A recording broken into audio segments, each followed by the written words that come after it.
ये पूछ रहे हैं विनोद कौन है। विनोद हर कोई है। मैं विनोद हूँ, आप विनोद हो। विनोद हर जगह है। Vinod is omni present.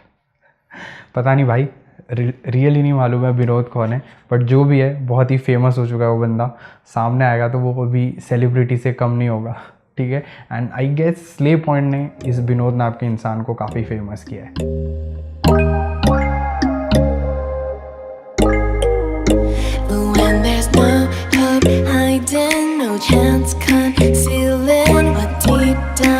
क्या हाल है दोस्तों, मेरा नाम है ADP। Welcome to review Shivyu. कुछ दिनों पहले मैंने आप सभी लोगों से बोला था कि एक Q&A ऑर्गेनाइज़ करने वाला हूँ मैं इस चैनल पे। आपका अगर कोई भी सवाल है जो आप मुझसे पूछना चाहते हो, आप पूछ सकते हो।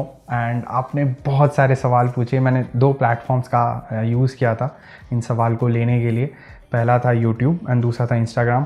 एंड बहुत सारे लोगों ने बहुत सारे सवाल पूछे हैं, तो आज इस वीडियो में मैं सारे सवालों के आंसर देने की पूरी कोशिश करूँगा। एंड लास्ट में एक अनाउंसमेंट करनी है मुझे, so make sure you stick around with this video till the very and, ठीक है। जल्दी से शुरू करते हैं। एंड सबसे पहला जो सवाल है वो देख लेते हैं क्या है। सबसे पहला सवाल है गौरांश चोपड़ा का। ये पूछते हैं, हाय, Amazon Echo 3rd Gen और Google Home Mini में कौन सा वाला बेटर होगा? And bye the way love your videos, thank you so much. And अगर मैं बोलूँ तो मैंने दोनों ही यूज़ नहीं किए हैं, बट मैं अगर ख़रीदता पहली बार दोनों में से कुछ तो शायद मैं Google Home Mini ख़रीदता। दूसरा सवाल आता है गेम फ्रीक की तरफ से। ये पूछते हैं, भाई will you keep doing these honest videos और will you become like technical Guruji? पहली चीज़ तो ऐसे नाम नहीं ले सकते हो आप कि वो फेक है या क्या है, ऑनेस्ट नहीं है या जो भी, क्योंकि वो सही नहीं होगा।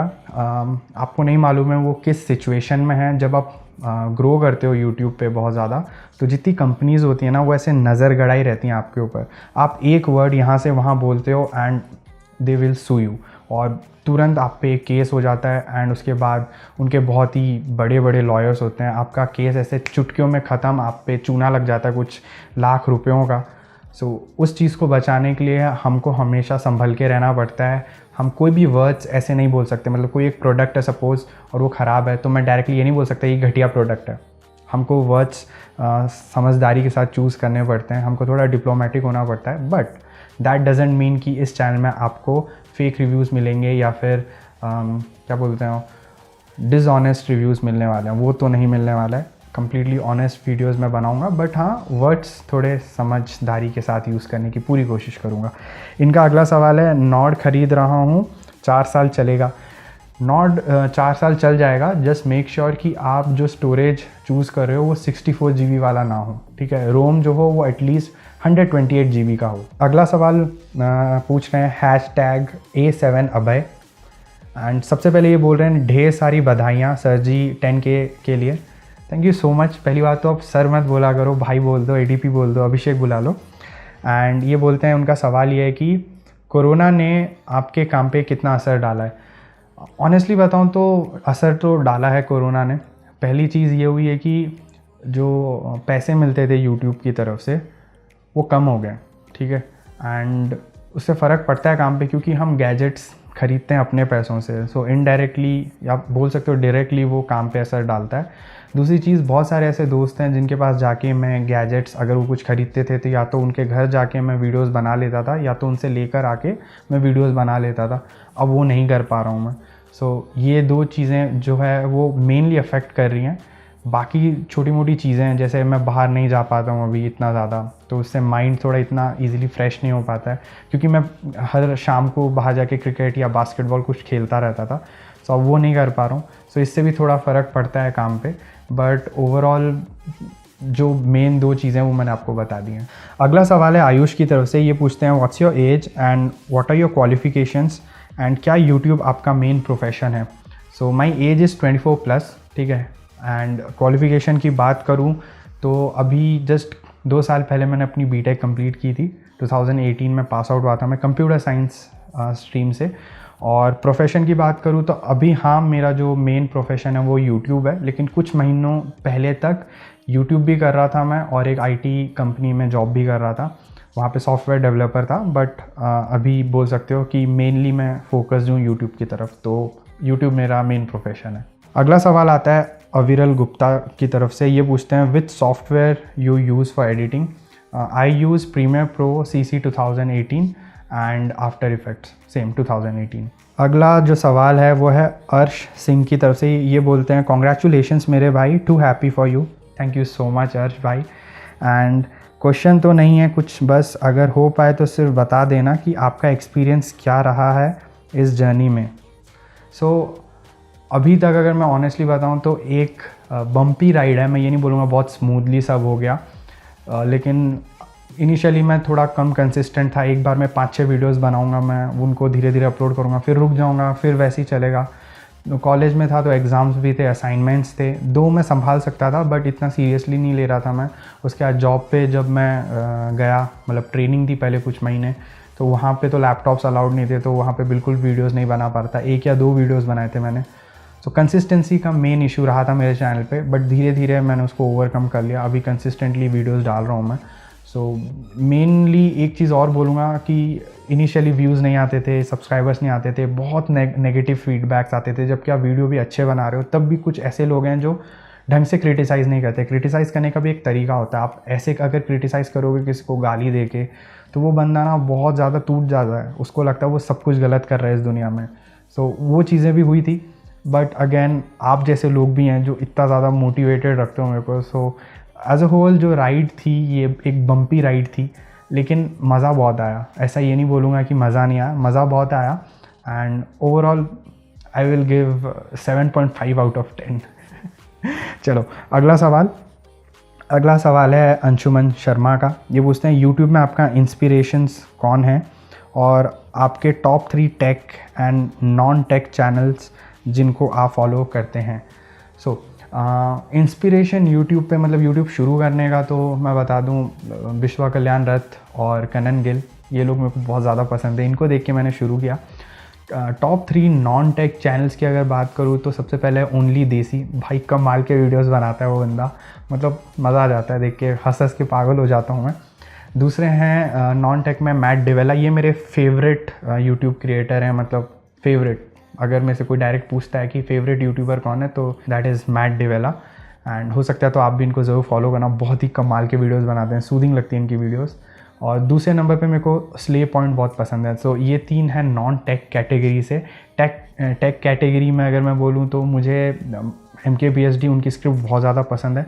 उन्हीं के टीममेट हैं एक ब्रैंडन हैवर्ड, उनकी सिनेमाटोग्राफी मेरे को बहुत ज़्यादा पसंद है। वो दूसरे नंबर पे हैं। तीसरे नंबर पे हैं बी-बॉम का कंटेंट भी बहुत ज़्यादा क्रिस्प एंड क्लीन है, तो वो भी मुझे काफ़ी ज़्यादा पसंद है। हमारा जो अगला सवाल है वो आता है अंकिता रॉय की तरफ से। सबसे पहले तो ये बोलती हैं congratulations on this milestone, who are your YouTube inspirations and what are your aspirations regarding review and will you venture into other genres other than tech? PS will get you to the target. Thank you so much for all the love and support ma'am. And अगर मैं बात करूँ inspiration के बारे में तो वो मैं प्रीवियस क्वेश्चन में आंसर दे चुका हूँ। एस्पिरेशंस क्या हैं? एस्पिरेशंस 2 ही हैं। बेस्ट टेक कम्युनिटी बनाना इस पे यूट्यूब पे, एंड सेकंड चीज़ हमेशा ऑनेस्ट रिव्यूज़ लाने की पूरी कोशिश करते रहना, और आंखों को जो वीडियोस बना रहा हूँ वो पसंद आए। यही एस्पिरेशन है बेसिकली मेरी, और इससे ज़्यादा कुछ नहीं। अगले क्वेश्चन की तरफ बढ़ते हैं एंड ये सवाल आता है अमिश आर्या की तरफ से। ये बोलते हैं congo for 10K and for Q&A how did it all started the beginning of journey. One more thing, we love the content so wanted to support through Patreon. Thank you so much again. And Patreon तो अभी है नहीं खैर, और मैंने अभी ऐसा plan भी नहीं किया, बट फ्यूचर में डेफिनेटली हो सकता है। अगर आपके सवाल की तरफ जाऊँ जो आपने पूछा है कि how did it all started, so basically hostel में शुरू हुआ था। यहाँ पे आपको वीडियो मिल जाएगी जिस पे मैंने ऑलरेडी वीडियो बना चुका है कि कैसे ये सब कुछ शुरू हुआ। हॉस्टल में शुरू हुआ था जब मैं बीटेक में था, 3rd ईयर में, और तभी से मैंने शुरू किया। अगला सवाल है अल्पना वर्मा का। ये पूछती हैं, hello sir, congrats for 10K। Thank you so much ma'am. My question is that what is your opinion about Honor Magic Book 15। Honestly बता रहा हूँ, लैपटॉप मुझे काफ़ी ज़्यादा पसंद आया अगर मैं स्पेक्स को कंसीडर करूँ और उसका जो प्राइस पॉइंट है उसको कंसीडर करूँ। बट हर चीज़ अच्छी है इसमें, नो डाउट, लेकिन वही एक चीज़ है कि आफ्टर सेल सर्विस कैसी रहेगी मेरे को कोई आइडिया नहीं है, क्योंकि ऑनर का इंडियन मार्केट में इतना कुछ बहुत ही बड़ा बोलबाला नहीं है। उनकी सर्विस लैपटॉप के डिपार्टमेंट में कैसी रहेगी मुझे कोई आइडिया नहीं है। इस डाउट की वजह से बहुत सारे लोग शायद थोड़ा सा मतलब हिचकिचाएँ इस लैपटॉप को ख़रीदने से पहले, लेकिन अगर स्पेक्स को कंसिडर करते हो और प्राइस पॉइंट को कंसिडर करते हो तो बहुत ही कमाल का लैपटॉप है। अगला सवाल है आदित्य श्रीवास्तव की तरफ से। ये अपने दोस्त हैं, इनके साथ ब्लॉग आई थी हमारी। तो ये पूछते हैं कोरोना की वैक्सीन कब आएगी। भाई पता नहीं कब से चल रहा है कि 15 अगस्त को आने वाली थी, 12 अगस्त को आने वाली थी, 14 अगस्त को आने वाली थी, आई तो है नहीं अभी। रशिया ने निकाल दिया, लेट्स सी इंडिया में कब आती है। जब भी आती है मैं बहुत ज़्यादा खुश होने वाला हूँ। मतलब जल्दी से यार बस वैक्सीन दो और बाहर निकलने दो। पक गया हूँ मैं लिटरली, एंड बस वेट कर रहा हूँ मैं भी खुद कि जल्दी से आ जाए बस, फिर मैं बाहर जाके एंजॉय कर सकूँ थोड़ा। हमारा जो अगला सवाल है वो आ रहा है टेक मास्टर की तरफ से, एंड इन्होंने बहुत ही बड़ा मैसेज लिखा हुआ है, आप पढ़ सकते हो यहाँ पे। So thank you so much Tech Master भाई। एंड ये पूछते हैं आप अपने सिनेमैटिक शॉट कैसे शूट करते हो, यूट्यूब अर्निंग्स, क्योंकि अब बहुत सारे महंगे प्रोडक्ट का रिव्यू करते हो, as and career you chose. Okay ठीक है। सो सबसे पहले मैं आपको बता दूं कि सिनेमैटिक शॉट मतलब ट्राइपॉड पे रख के पैन करता हूं मैं नॉर्मली। बहुत सारे मेरे को अटेम्प्ट्स लग जाते हैं बट वैसे ही शूट करता हूं। एंड मैं मैनुअल मोड में शूट करता हूं, मतलब जो इसका फोकस है वो मैं फिक्स कर लेता हूँ, वो लॉक कर देता हूँ एंड उसके बाद शूट करता हूँ, थोड़ा ईजी होता है। और सब कुछ मैं मैनुअल में शूट करता हूँ। मतलब ये जो आप देख रहे हो अभी ये मैनुअल मोड में शूट होता है, मतलब रॉ प्रोफाइल रहती है, ठीक है। एंड ये मेरी कलर ग्रेडिंग रहती है। सो कलर ग्रेडिंग और मैनुअल आपने देख लिया, और बाकी जो पैनिंग शॉट्स होते हैं वो नॉर्मली ट्राइपॉड से ही लेता हूँ मैं, नथिंग फैंसी। बट हाँ, सब कुछ मैं बहुत पहले से प्लान करके रखता हूँ कि कौन से शॉट्स मुझे कब लेने हैं और कौन से वाले ए रोल के लिए मेरे को ये वाले बी रोल्स लेने हैं। दूसरा सवाल अर्निंग्स। अर्निंग पे तो इतने सारे सवाल आ चुके हैं कि मैं क्या बताऊँ। तो मैं बता देता हूँ, अर्निंग ऐसे मैं डायरेक्टली नहीं बता सकता हूँ आपको क्योंकि पॉलिसीज़ नहीं है, बट मैं एक रफ़ आइडिया दे देता हूँ। अब बोलोगे कि बहुत सारे ऐसे लोग हैं जो अपनी अर्निंग्स रिवील करते हैं, डेफिनेटली करते हैं, बट वो रिस्क लेते हैं। मैं इतना बड़ा रिस्क कभी नहीं लेना चाहता हूँ। सो मैं आपको एक रफ़ आइडिया दे देता हूँ। मैं अपनी यूट्यूब की कमाई से, जो यूट्यूब के ऐड से मेरे को पैसे मिलते हैं, उससे मैं हर महीने एक Redmi Note 7 Pro खरीद सकता हूँ, ठीक है। सो उसी के आसपास है, उससे ज़्यादा आती है कभी, उससे कम आती है कभी थोड़ी सी। सो उसी के आसपास है, ठीक। और लास्ट एज एंड करियर, ये मैं बता चुका हूँ आपको। सो अगला सवाल जो है वो सौविक दास से आता है। ये पूछते हैं, bro are you from Kolkata, just curious, by the way lots of love, I am fan of you and your reviews. Thank you so much आपके सपोर्ट के लिए। एंड फ़ैन क्या यार, आप फैम हो, फैमिली हो आप, ठीक है। एंड रही बात मैं कोलकाता से हूँ या नहीं, तो मैं कोलकाता से तो डेफिनेटली नहीं हूँ, बट मुझे नहीं मालूम मैं कहाँ से हूँ। I was born in Odisha. मेरे को ओडिया आती है, लेकिन बहुत गंदे तरीके से बोलता हूँ मैं, मतलब मेरे को ढंग से बोलनी नहीं आती, बट मैं समझ सब कुछ आता हूँ। मेरे पेरेंट्स दोनों ही ओडिया हैं, लेकिन मैं कभी ओडिशा में रहा नहीं। मतलब due to my father's profession I was brought up in various different cities of India of course, लेकिन ओडिशा में रहने का चांस कम मिला। दो मैंने अपनी बीटेक वहीं से की है, ओडिशा से की है, भुवनेश्वर से की है, बट मेरे को पता नहीं, I can not put a finger on a particular city and से कि हाँ मैं यहाँ से बिलोंग करता हूँ। सो मैं, लेकिन कोलकाता से मैं बिलोंग नहीं करता हूँ। अगला जो सवाल है वो है श्रेयांजलि की तरफ से, एंड ये बोलती हैं, how much time do you normally take for one video. बहुत ही अच्छा सवाल है ये। तो ऐसा एक स्पेसिफिक टाइम नहीं है और मैं एवरेज भी नहीं निकाल सकता हूँ अभी। अगर मेरे को एक वीडियो बनानी होती है जिसमें खाली मेरे को ऐसे बोलना पड़ा जैसे मैं अभी बोल रहा हूँ, इसमें ज़्यादा एडिटिंग लगती नहीं है, मुझे ज़्यादा स्क्रिप्ट भी नहीं चाहिए होती है। सो ये वाली वीडियोस बना के शूट करने में मेरे को हार्डली 2 घंटे लगते हैं ज़्यादा से ज़्यादा। अगर मैं ऐसे वीडियोस बनाता हूँ जहाँ पे मैं टॉप 5 लिस्ट बता रहा हूँ, लाइक टॉप 5 लैपटॉप्स हो गए या फिर मोबाइल फ़ोन्स हो गए, तो उसमें टाइम थोड़ा ज़्यादा लगता है क्योंकि उसमें जो अपनी रिसर्च रहती है वो बहुत ज़्यादा रहती है। सो एक दिन पूरा चला जाता है रिसर्च में, लगा लो 8-9 घंटे, एंड अगले दिन शूट एडिट सब करने में 4 घंटे, ऐसी टाइप की वीडियोस को। और अगर मैं एक रिव्यू बना रहा हूँ एक प्रोडक्ट का, तो प्रोडक्ट को यूज़ करने का टाइम तो हटा दो, वो 5 से 7 दिन रहता है, लेकिन बी रोल्स को शूट करना, एडिट करना, सब मिला के आप लगा लो मेरे को 16 घंटे के आसपास लग जाते हैं, 16 से 17 घंटे लगते हैं, क्योंकि लैपटॉप भी थोड़ा स्लो हो जाता है कभी कभार अगर आफ्टर इफ़ेक्ट्स यूज़ करता हूँ मैं। तो 16-17 घंटे उन वीडियोज़ में। और अगर मैं कंपैरिजन वीडियो बना रहा हूँ, 2 ईयरफोन्स के हो गए या 2 कोई भी डिवाइसेस के हो गए, तो उसमें मेरे को 10 घंटे के आसपास लग जाते हैं, 10 आवर्स।